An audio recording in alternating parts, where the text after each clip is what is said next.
bayarang DDS vlogger mo.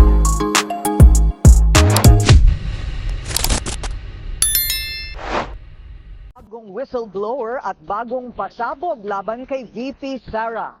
Ang revelasyon, suportado umano ng mga pogo at drug lords ang political campaign ng vice. Siyempre! Di ba?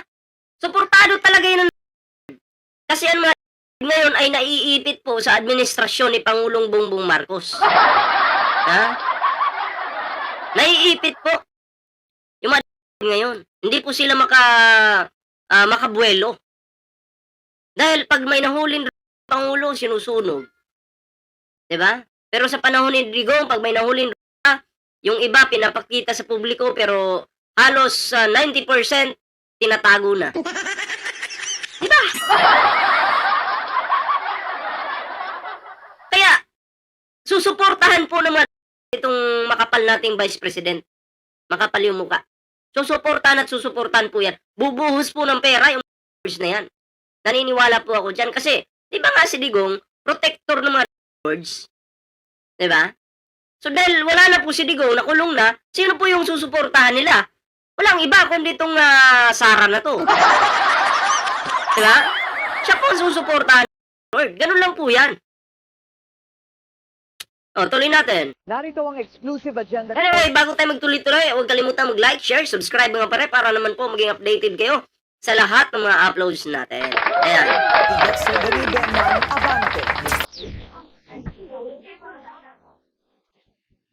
Submitted na sa Taguig Regional Trial Court ang notarized na 5 pages sworn affidavit ni Ramil Lagunoy Madriaga na nagpakilalang dating intel officer ng dating Pangulong Rodrigo Duterte at ni nooy Davao City Mayor Sara Duterte.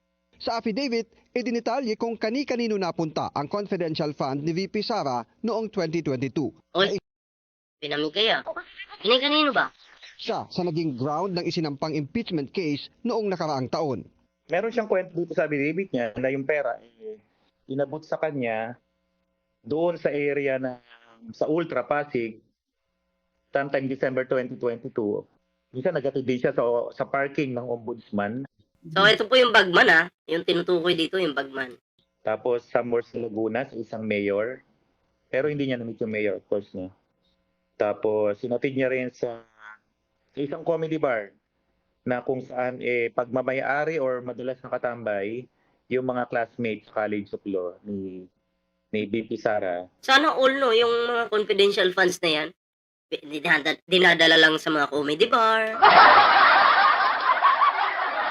Yung nakikinabang, yung mga malalapit kay Sara Duterte. Pera natin yun. Pera natin yung puta talaga. Mapapamura ka talaga no? Pera natin. Napupunta lang sa mga makakapal yung muka. Sa mga comedy bar na yan. Sa mga, doon sila nagkikita, comedy bar. Nagpapasarap syempre, inuman yan. Binibigay yung mga pera dyan. Tapos syempre, ginagastos nila yan. Sa pansarili nila. Confidential funds. Imbis mapunta sa tama, napunta po sa maling mga tao. Maling paggastos po. Yung ginawa ni Sara Duterte dito sa confidential funds na to. Nakakabuisit, ano? So, siya yung delivery person. Bagman na matatawag natin. Nakasaad sa notaryadong sinumpaang salaysay, 4 na duffel bag na bawat isa ay naglalaman ng 33 hanggang 35 million pesos. Bukod pa iyan sa anyay 1 bilyong pisong i-deliver niya noong Pebrero 2020 sa Katarungan Village, Muntinlupa City, na mismong ang dating Pangulong Duterte ang tumawag sa kanya para kumpirmahing natanggap na ito ng taong dapat makatanggap ng pera. Ayan bagman po yan. So, ibig sabihin, marami po siyang alam. Lahat po ng sinasabi niya dito, naniniwala po ako. Siyempre. Diba? Naniniwala po ako. Pero lahat po ng sasabihin ng mga Duterte, kasinungalingan na po yan. Kung ito, papasinungalingan niya to or sasabihin niyang, hindi totoo yan.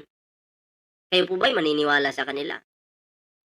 Ako po, ang papaniwalaan ko po talaga kung malalaman naman po natin kung sino yung sinungaling sa hindi. Diba? Pag sinabing pamilyang Duterte, automatic po yan. Sa isip ko, sinungaling yan. Diba? Pero itong mga ganitong klaseng balita, pinapaniwalaan ko po ito.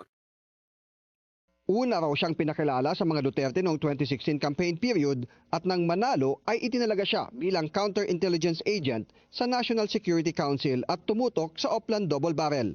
2018 nang pinakilala siya kay nooy Davao City Mayor Sara Duterte para magbigay ng mga intel report sa kandidatura nito sa pagkapangulo. Inatasan din daw siya ng Vice Presidente para Katulad niyan, kita nyo yan, yung sasakyan na yan. Sasakyan naman po yan ng gobyerno. Pero masingit ko lang to kasi ang sabi ng mga Duterte daw, ay hindi daw sila naglalagay ng mga pangalan, mga mukha nila. Okay? Maliwanag po yan sabi nila. Kaya sabi pa nga nila, pag pumunta ka sa Davao City, wala kang makikita na may mukha ng mga Duterte doon. Diba? Na nilalagay kasi pera naman daw ng gobyerno yon. Sabi ni Digong yan. Pero, masasabi ko sinungaling po pala si Digong. Sinungaling talaga. Bakit? Dito pa nga lang po sa sasakyan na yan, Sa gobyerno naman po yung sasakyan na yan, pero bakit may Inday Sara Duterte na nakalagay? Hindi mo naman pera yan, Pera ng gobyerno yan, pera ng taong bayan pinambili, pero nakapangalan kay Sara Duterte. May mukha ni Sara, may pangalan pa ni Sara Duterte. Diba? Malapit ka na, Sara. Lubos-lubusin mo na yung pagtatravel-travel mo ngayon. Dahil tagtad ka na ng kaso. Tagang Inday Sara Duterte is my president o Isip Pilipinas. Gamit umano ang pondo mula sa pogo at drug dealers. Katunayan na niya, ang mister mismo ng alkalde ang nag-utos sa kanya para ilabas mula sa kustodiya ng Bureau of Customs ang kontrobersyal na magnetic lifters noong 2018. Kahit ito ay naideklara ng hot items at kalaunan ay natagpuang wala ng laman sa Cavite. Ang kwento niya sa akin is that alam niya na droga ang laman noon dahil sa Chinese ang tumawag sa kanya na isa sa kasamahan ni Michael Yang na sinabi, kontakin mo si ganito, tulungang ilabas yan. So definitely, the moment magsalita yung Chinese na yun, alam niya, drugs ang pinararating talaga. Kung hindi drugs, barrel. Kaya alam talaga niya na drugs yun. Ayon sa abogado ni Madriaga, nais niyang mailabas ang kanyang personal na nalalaman dahil sa pangamba sa kanyang buhay. Matapos umano ang ilang Yan Pag itong bagma na to, pag namatay ito, walang ibang pagbibintangan dito kundi yung mga Duterte. Sige, subukan yung galawin yan. Pag yan namatayan, sino pa ba yung iisipin natin na nagpapatay dyan? Walang iba kundi mga Duterte lang. Diba? Sita sa kanya ng taong konektado sa Vice President. Nauna na rin naiulat ng kolumnistang si Ramon Tulfo ang pagbisita ni VP Sara kay Madriaga sa 10 oras ng gabi sa Camp Bagong Diwa sa Bikutan, kung saan nakakulong si Madriaga dahil sa kasong kidnapping. Ngayon anya ay alam na ang dahilan ng pagdalaw ng VP. Nakikiusap daw siya na wag nang kumibo si Madriaga tungkol sa pakikipagsabuatan ng mga Duterte. Ano sabi?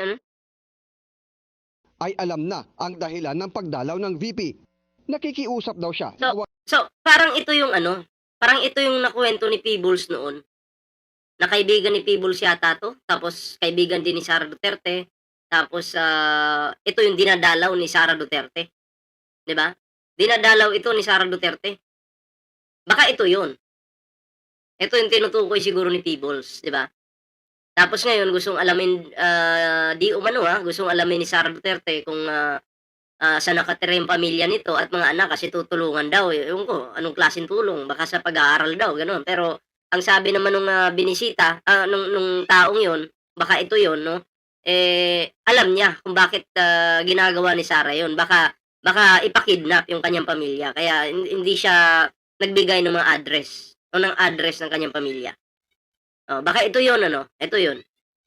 sa Camp Bagong Diwa sa Bikutan, kung saan nakakulong si Madriaga dahil sa kasong kidnapping. Ngayon anya ay alam na ang dahilan ng pagdalaw ng VP. Nakikiusap daw siya na wag nang kumibo si Madriaga tungkol sa pakikipagsabuatan ng mga Duterte sa mga pogo at drug lords. Wag nang kumibo kasi yung baho lalabas. Alam niyo na ha. Wag nang kumibo. Kaya pala bumibisita. Ayon din kay Tulfo, tinulungan daw ni former Duterte spokesperson Harry Roque ang mga big-time pogo operator na magsampa ng kaso kay Madriaga. Aminado naman si Atty. Palad na may isang pagkakataon na kasama niya si mamamayang Liberal Party List Representative Laila de Lima na bumisita kay Madriaga sa loob ng piitan. Nito lang December 8 ay sinabi ni de Lima na hindi pa sarado ang issues of accountability ng Vice President, kaugnay ng napaulat na muling pagsasampa ng impeachment complaint kapag napaso na ang 1-year bar rule sa Pebrero. Binigyan natin ng electronic copy ng affidavit ni Madriaga ang Office of the Vice President kahapon para sa komento ni Vivi Sara. Para sa agenda. So kayo mga pre, ano reaction nyo dito, no? Halatang halata, ano? Bakit ka naman bibisita kung wala kang kailangan? So isa lang. Kaya pala bumisita para wag kumanta. Ganon ka simple, di ba? So kayo, ano reaction nyo? Comment down below mga pre. Ayan ha, syempre bago tayo mag-move sa next topic natin. Ayan ha, kung bago ka pa lang dito sa ating YouTube channel, huwag kalimutang mag-like, share, and subscribe para naman po maging updated kayo sa mga uploads natin. Ayan ha, may TikTok po tayo dyan, may Facebook po tayo, dyan po tayo magkita-kita. Ayan ha, para kahit wala po tayo sa YouTube, wala tayong live, magkikita-kita pa rin po tayo sa Facebook, TikTok, and times, Mac 1, shoutout po ha. Dalisa Enriquez, magandang gabi po. Ayan. So, ayan mga pre, move na po tayo.